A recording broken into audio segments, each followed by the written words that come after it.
Welcome to the Ducks Unlimited podcast, the only podcast about all things waterfowl. From hunting insights to science-based discussions about ducks, geese, and issues affecting waterfowl and wetlands conservation in North America, we bring the resource to you. The DU Podcast with your host, Katie Burke. Hi, everyone. Today on the show, I have Master Carver, Cameron McIntyre. Welcome to the show, Cameron. Hi, Katie. How are you? I'm good. I'm excited to finally have you on. I've been meaning to for a while, but I had Marty on first, and I didn't want to put y'all like next to it. I want to give y'all some distance. Right. Well, that's fine. Well, I have a lot of questions. It's the audience, since I know you, but there's a lot of things I don't know about you.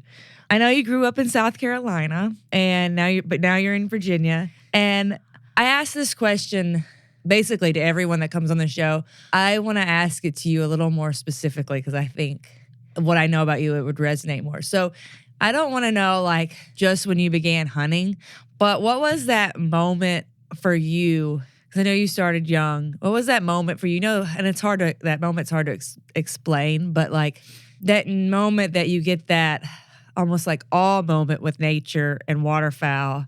When was that first moment that you remember that feeling?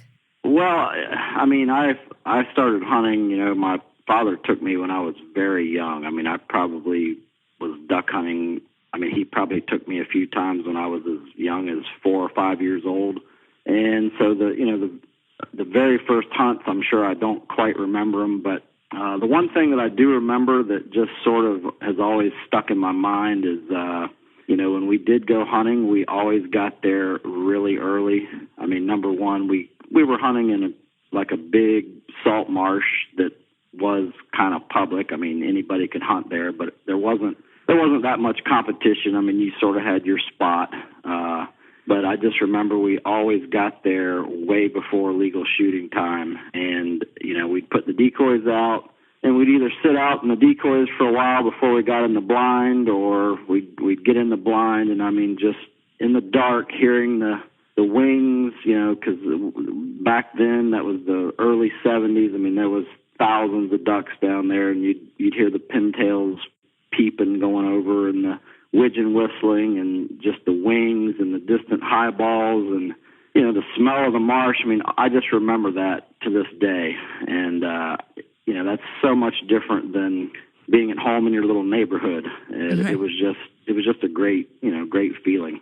Yeah, I know exactly what you mean, and I have found that feeling. I have searched for it, and it has informed my life in different ways than I ever kind of imagined it would. Even now, I think about it like as an adult. But for you, how did that initial love of it inspire your life from then on? Well, I mean, I just think that even when I was really young, for me, nature is where it's at. I could care less about going to Manhattan and eating in a good restaurant, or drinking a $500 bottle of wine. I mean, those are different experiences, but my whole life just revolves around nature, and it all goes right back to that. Yeah. And so it sort of, I grew up. I didn't really know what I was going to do or what I was going to be, but I just knew that somehow I had to have a life that was somehow close to nature. That's really interesting. Yeah, I didn't think about it, but like as a kid, like I run a lot too. So like if I'm not hunting in the winter, I'm running on trails, and I guess I'm always searching for it. Like it's something that have formed me really young, and it's stuck with me. It's just kind of there. Right. And I think hunters really understand that feeling, like it's the real passionate hunters. It's kind of with us forever. Right. Yeah, and it takes a while to learn.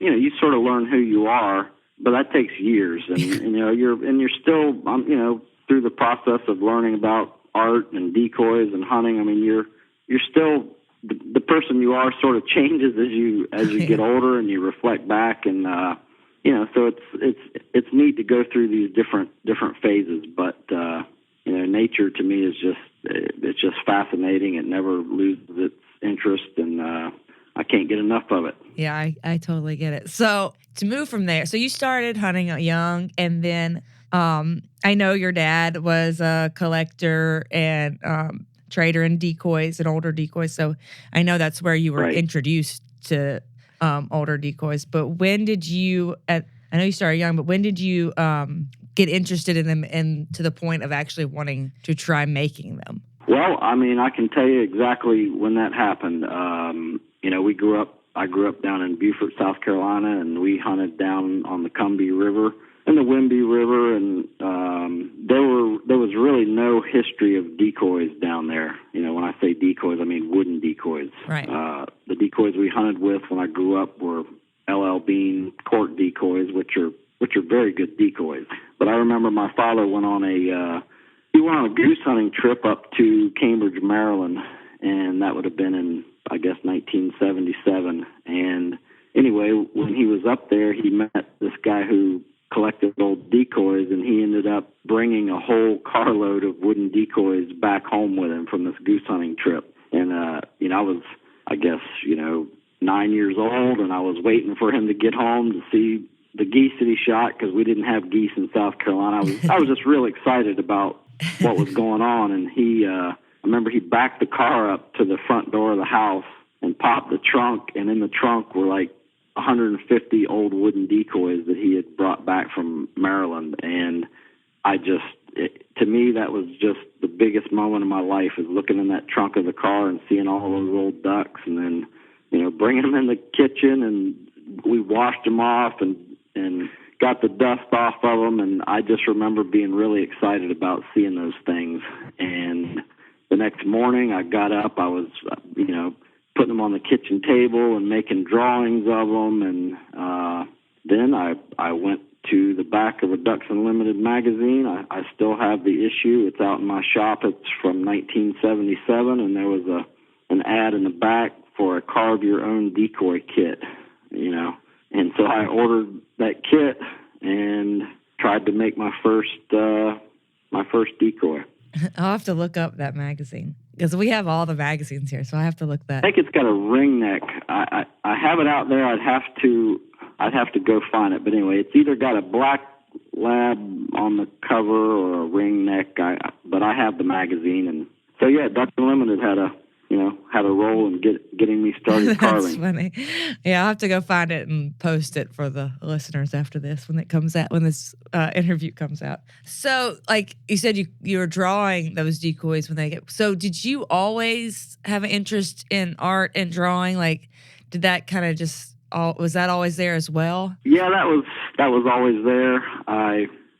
It's funny because probably when I was in the first grade, I was probably better at drawing than all the other kids in my class, and maybe that was true up until about the 4th or 5th grade. But all kids can draw, really. Yeah. There'd be a few that can't. But so I really wasn't that much different than anyone else. But for me, it wasn't just a casual interest. I mean, I wanted to know how to draw. I was very interested in art.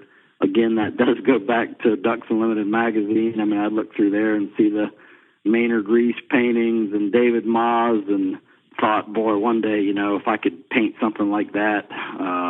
So I actually, my mother, I was so crazy about drawing that she found a lady in town to give me like private drawing lessons when I was probably in about the 4th grade. She would take me over there on Saturday mornings and drop me off for a few hours, and I'd have my drawing lessons. Yeah, I used to do that too. I had a lady in my little town that I went about the same age. Yeah. And she would give me lessons, and I'm still like good friends with her today. Right. Yeah, because like I don't know about you, but we didn't really have art at school. I went to a little small school, and yeah, we did not have art class. I think it's funny because there was art class like in high school, and I never even took it. Yeah. I didn't want anyone to know. I've always been secretive. I don't know why, but I didn't want anyone to know that I could draw or paint or anything. And I would, I was always doing it, and I would even skip school. The only 2 things I ever skipped school for in my life was to go duck hunting, or sometimes I would skip school and stay home and do paintings. I did it a little bit, and that's funny that you said that, but I didn't really want people to know, because every time somebody knew I don't know if you felt this way, but every time someone knew that I could draw well or paint well, they wanted me to paint like their dog or something. And I was like, I don't want to do that. Yeah, hey, can you draw a picture of my dog? Or Yeah. And I was like, no, like, I don't want to do that. That's not me. Yeah, I wasn't that person either. Like, that's why I didn't make it in art school, because I couldn't handle somebody telling me what to draw. Right. And then, I mean, you know, some people do truly have natural talent. Like, they can catch on so fast and just, it's amazing what they can do. Actually, my oldest son has that gift. Oh, yeah. But I can tell you right now, I did not have that gift. I mean, I guess if I had a talent, it was just that I wanted to do it so bad. You know, I was obsessed with it. But in terms of my results, I wasn't that good at any of it. You know, I wasn't that good at the drawing. I wasn't that good at the painting. When I started carving, I made lots and lots of very bad carvings before I got, you know, better. Yeah, I wasn't either. Like, I always was jealous of those people who could draw from memory and all that. And that was never me. I had to like really pay attention to what I was doing. Yeah. And when I got to art school, I got it also made me feel bad about myself. So but yeah, that's interesting that you said it, and you do have to make so many mistakes to kind of figure out what you're doing. And, you know, I also like want people to know, like, especially with carving too. I've never carved, but I'm sure it's the same way. You got to like mess up a lot. Yeah, no, you know, you have to make mistakes. I mean, there's lots of people that just think it's some sort of a smooth process from, you know, step A, step B, step C. But, you know, with me, it was like 2 steps forward and 5 steps back. But every now and then, you'd make a mistake and you'd learn something from it, and then a light would go off in your head, and it's like, you know, I won't do that again. And then then you just slowly take these baby steps and make these forward progress. And then, part of it too is I started going to decoy shows and meeting, because I was pretty isolated down there. I mean, I didn't know what kind of wood to carve. I was using yellow pine, which is, super hard and real coarse grained. And I was using a buck knife. And so I, went to some shows and I met people that did this for a living, and they gave me some pointers that, really helped me out a lot to get me on the right track to using the right wood and the right tools. And I mean, I knew nothing about woodworking. I took shop class in high school, and I'm sure my little jewelry box was probably one of the worst ones in the class. But, the more I've learned about this, craftsmanship and all that, it's like a state of mind. I mean, it's something that you just have to strive for, and you have to just tell yourself, hey, I can do this and I will do this. Yeah. And that's how it works for me. So you mentioned meeting people and getting people to help you. So who was some of your early mentors in carving? Well, I mean, without a doubt, the person that gave me the most, help in lots of ways was a guy named Grayson Chesser. Okay. And I just kind of met him, at a decoy show in Virginia Beach. I think that was in about 1979. And I told him, I went up to him and told him that I really was interested in carving. And he just was so nice. And he just said, what kind, what are you doing? And show me what you've done. And anyway, I showed him what I was doing, and he basically showed me what he was doing, and then gave me a lot of pointers. And then I'd call him on the phone all the time. And then the next thing he said, next summer, why don't you come up and stay with us for about a week, and we'll do some carving. And I was about 12 years old, maybe 13, and so I came up to his house in Virginia, which is actually now it's about 3 miles from where I live, and Grayson showed me a lot of things about drawing and wood and how to use traditional tools, and so then he actually took me and introduced me to another carver who's a master craftsman named Mcnair, and Mark was very helpful in the beginning, and showed me a lot of things about sharpening knives and some specialty tools and different ways to work wood and to sort of slow down and enjoy the process of woodworking, and and it isn't really how fast you can carve the decoy from start to finish. I mean, it's about different steps of enjoying the process and understanding form and all that. So those two men helped me out quite a bit, and then I admired other decoys by a local guy named Pete Peterson, and there was another fellow named Reggie Birch, and he gave me a lot of help with tools and all when I moved up to Virginia. Yeah. So before Virginia, like at what point? So you were carving, I mean, all through high school, and Right. At what point did you think about this as the actual career? Was it before college, or did you go to college and then realize, like, okay, Pretty much, it was sort of one of these moments where I realized I was going to college and majoring in art, and really deep down in my heart, I thought I was going to be a painter. I mean, I wanted to be a landscape painter, and I was pretty good at it. I definitely was way better at that than I was portrait painting, but things just, I could just tell college wasn't working out for me. When you're young, you want everything to happen right now. And I was frustrated. I was mostly frustrated with myself, but I was, frustrated with some of my teachers. And then I dropped out of college and started going to this museum in Charleston called the Gibbs Museum of Art. And I took some studio painting classes there with a super person named William McCullough. He's a great painter. Studied with him for about a year. He actually invited me to stay with him and his family, and gave me some after class advice and help. And I just decided, I think I'm just gonna. The first time I ever came to the Eastern Shore was actually on a hunting trip, and I just fell in love with the place, and I just decided, you know what, I am gonna pack up all my stuff and move to the Eastern Shore of Virginia and try to be a decoy carver or a painter. I wasn't really sure what I was going to be. Yeah. And so when I was 20 years old, I said, Mom and Dad, I'm moving out. And that's what I did. The Gibbs Museum, is it a teaching museum as well? Like, I've never heard that it also did classes. Yeah, the Gibbs Museum, it's a museum that has paintings and historical artifacts and all that, but separate. They have a separate studio building right across the street from the museum where they teach studio art courses, drawing, painting. I think they may have even had a pottery course or two there, but you could go there and get some hands-on instruction from people who are actually legitimate artists. Unlike college, where you got a bunch of people teaching that are, they had their MFAs and all that, but they, in my opinion, they weren't artists. Right. I mean, it really just depends on which one you get. Like every once in a while, you get one that is, and then some are just teachers. Yeah, I get that. Yeah, that's interesting. I didn't know that about the Gibbs Museum.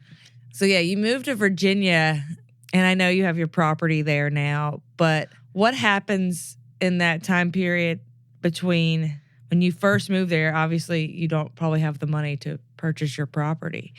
So where do you have? I did not have the money to purchase any property.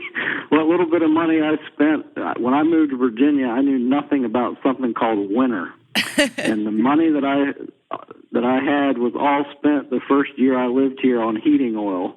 For this, I lived in a great big farmhouse in the middle of a giant cornfield, and I'm sure it had no insulation, and it was very cold, and I had no money.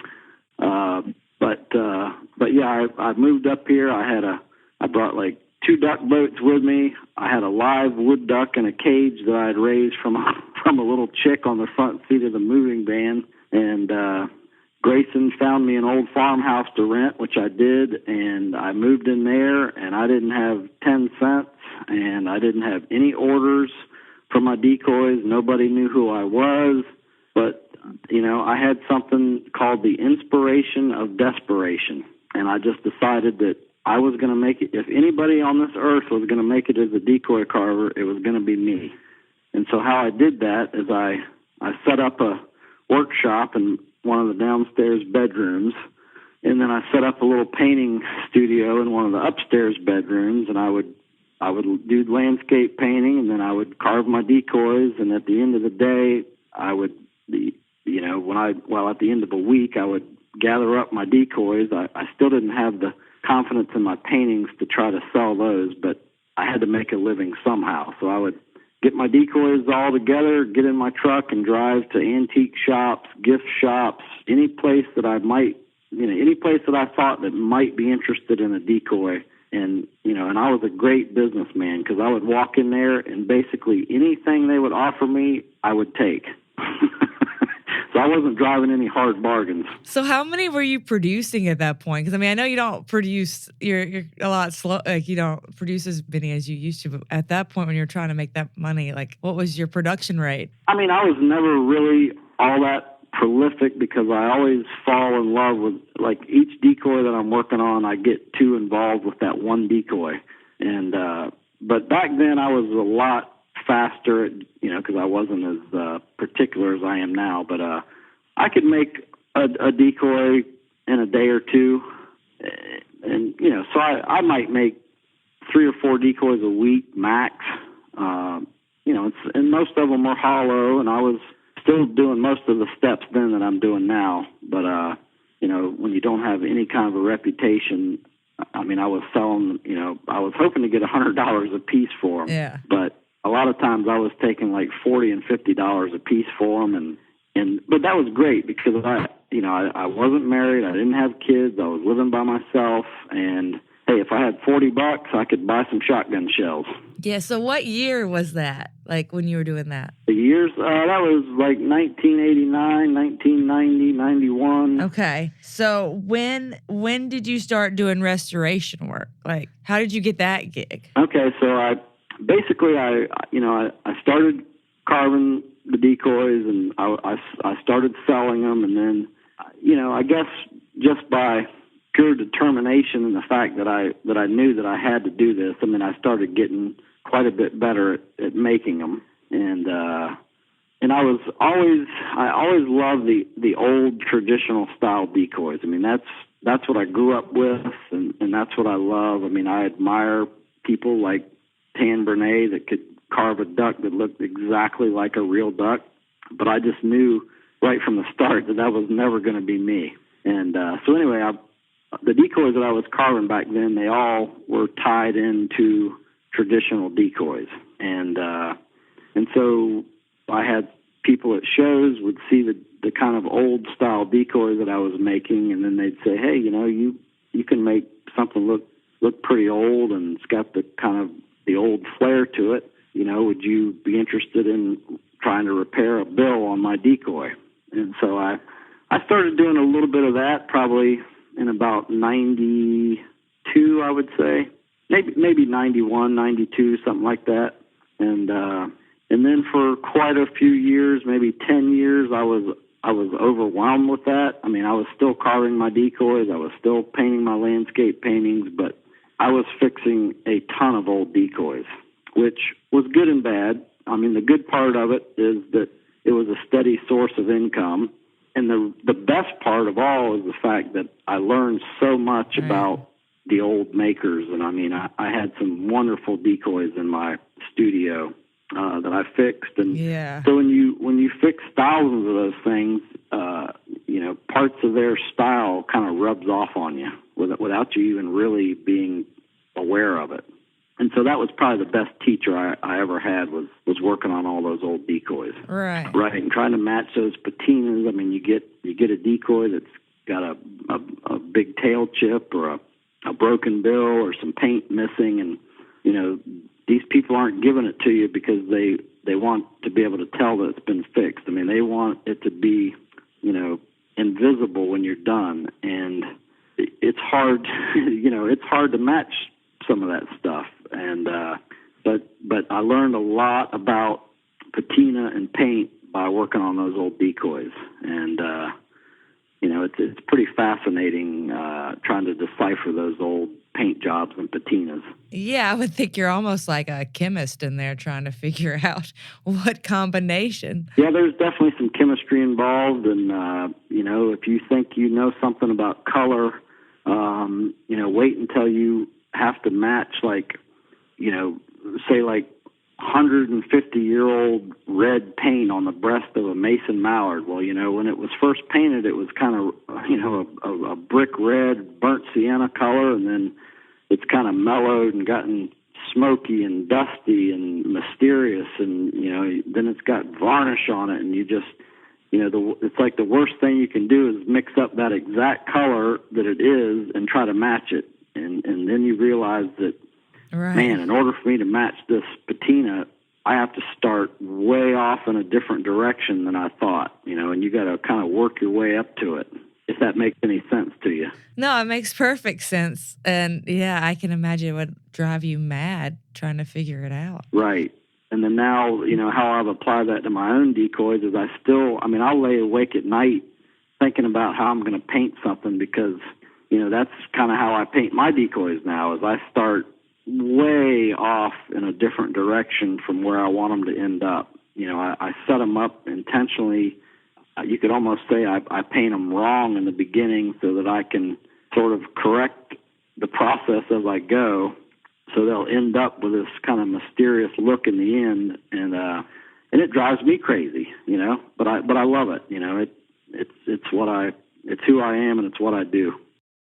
When you're making a decoy, so like when you're making the decision, so you've carved it, are you deciding before you carve it, or in the process that it's going to be one of these decoys that looks 150 years old, or is it going to be one that, isn't? Because do you still do both? No, I sort of figure that out when I'm doing the drawing, because all these decoys, whether it's a hunting decoy or an old classic type decoy, it all starts with a drawing, and the drawings that I do, most of them are like what you would consider to be doodles. I just start out with little scraps of paper and a pen, and I get ideas, and I'll get an idea in my head for a black duck or whatever, and I'll just start making these little doodles, and I'll usually start with the head, and then I'll draw the body, and then I'll fine tune it. I might draw that little thing like 15 times, and then I'll even think about the top view and, try to draw that out. And so sometimes I'll have the whole thing more or less visualized in my mind and figured out on paper before I even start working the wood. And then other birds, I'll just kind of have like a great head, like a side profile that I've drawn, but I won't really know what the top profile is going to look like. And I won't know all the details of the body, and so then it's just sort of a process of discovery as I go along, which is frustrating and fun at the same time. So you don't use a pattern at all, do you? Well, no, I don't. Well, I draw a pattern for everything I make. I used to draw right on the blocks of wood, which I still occasionally do that, but something that I've learned to do, and I would recommend it to anybody else who gets into carving, is try to find a good pad of paper that has pages that aren't perforated, that won't tear out, and they're getting hard to find. But anyway, get yourself a good big drawing pad, and I draw my ducks very small first on like notebook paper. And then when I get one that I like, I'll draw it full size freehand in the drawing pad. And then when I go to make it, I'll trace that drawing from the drawing pad onto a different scrap piece of paper and use that as my pattern. And the reason I do that is if I happen to make something that I really am happy with it when it's done, and I don't even know if I'm going to be happy until the last minute of the last day. But if I get one that I really, really like, I have that pattern in that notebook, and then I know that if there was something I want to change, if I want to make it shorter or longer or change the head a little bit, I have the drawing intact in the notebook or the drawing book, and it can't fall out, and I won't lose it because I'm not a very organized person. So you basically do almost like a study of everything you do. I do. I do definitely do a study of everything. And then another thing that happens to me, which, in my opinion, some of the best things that I've ever made, I was working on something else, and while I was working on that, I get some idea that is just so overwhelming in my mind that it's like, I don't know where it comes from, but I can just draw it like right then. And then as soon as I draw it, most of the time I have to stop whatever I'm working on and just start making that other thing, because it's like a gift that came from somewhere that I might not get back. Yeah. And that's happened to me, 5 or 6 times in the past. I mean, it's rare, but when that happens, it's kind of special. Do you remember those decoys? I do.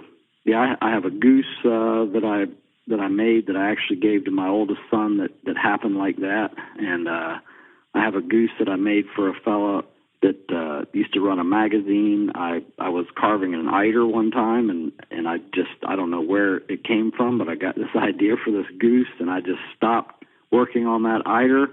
Well, I drew the goose right on the back of the eider that I was carving, and it was just such a powerful thought and inspiration that I had to stop working on that eider right then and cut that goose out, which I did. I'm going to get off decoys for a minute because I have talked to you. Say you're not a good landscape painter, but you're lying. Well, I've gotten, So- I don't want to say that I am, because most people, in my opinion, that are good at what they do are pretty humble about it. But Well, I'll brag for you. You're very good. I've stuck with landscapes. I sort of know who I am now, because with painting, there's a million different directions you can go. And anyway, I know who I am. I know what I want to paint, and I sort of know how to paint now, even though I'm always learning. And so I think I can paint, a decent landscape. So do you always have a painting going, or do you just mostly do decoys, or do you still keep landscaping? I have all kinds of painting. I mean, people don't, they wonder if I paint, but I have probably about 40 paintings in my studio right now that are in all sorts of different states of completion. Some of them are done, and I make my living mostly with my decoys, because I'm like every other person. I have to have X amount of money every month to pay my bills, but I just made my mind up a long time ago that with the paintings, I would just kind of paint them at my own speed.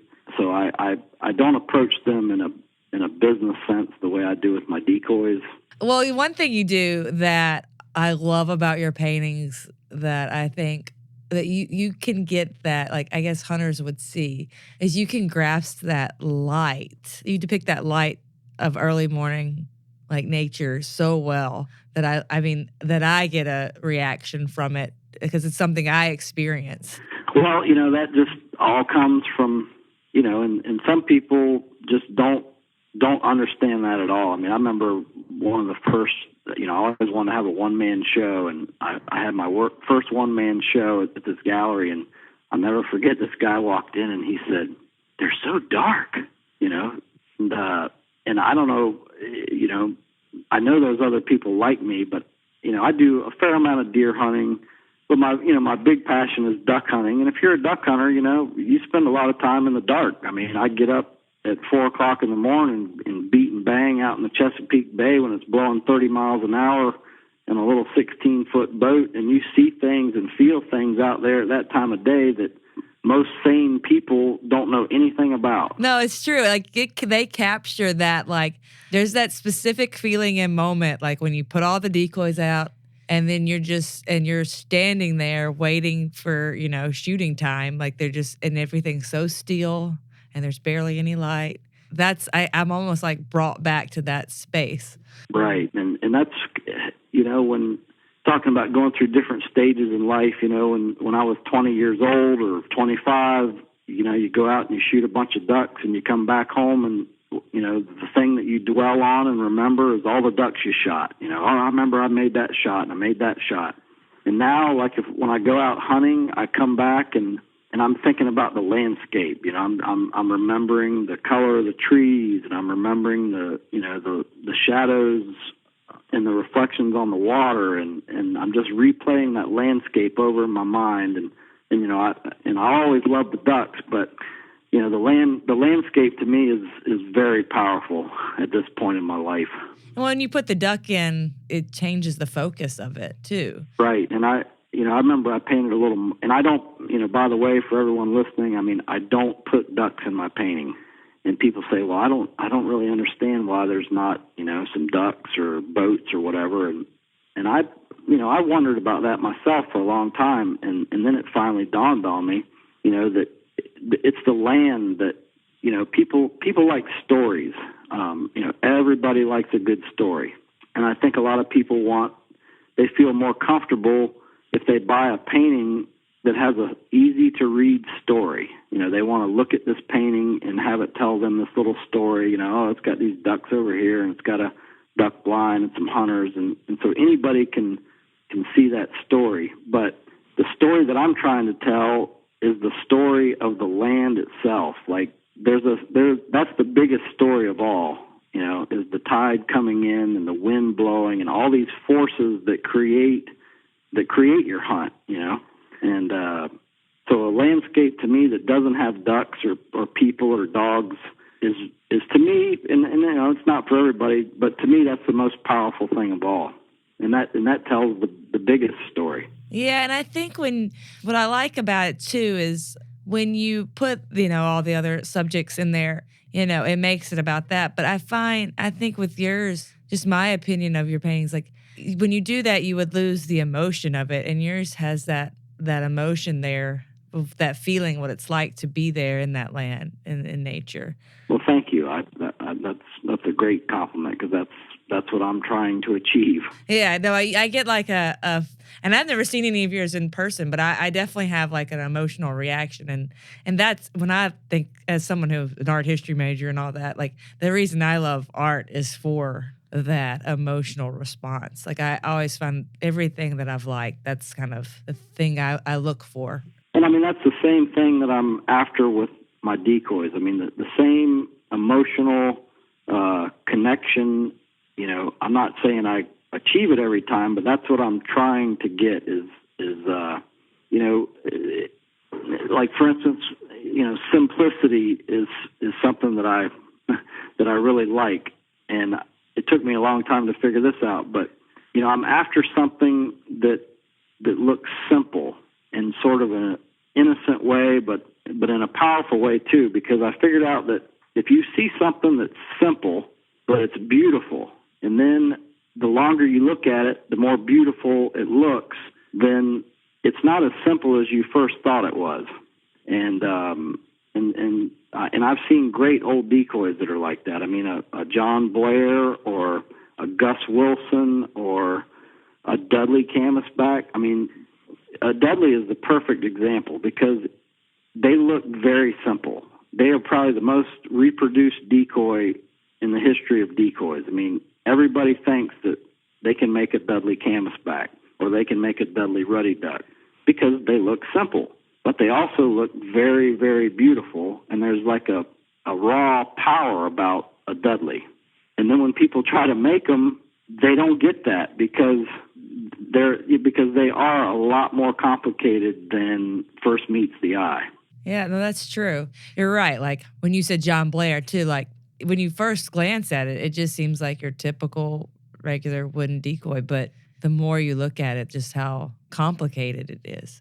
And it's, it's the line, people talk about artistic line, and a lot of people throw that word around. I'm not quite sure they really understand what it means, but, it's this continuum of this line that, that flows, up the head and down the back of the neck and across the back. And I mean, those people that made those decoys were probably quite a bit more cultured than your average person today.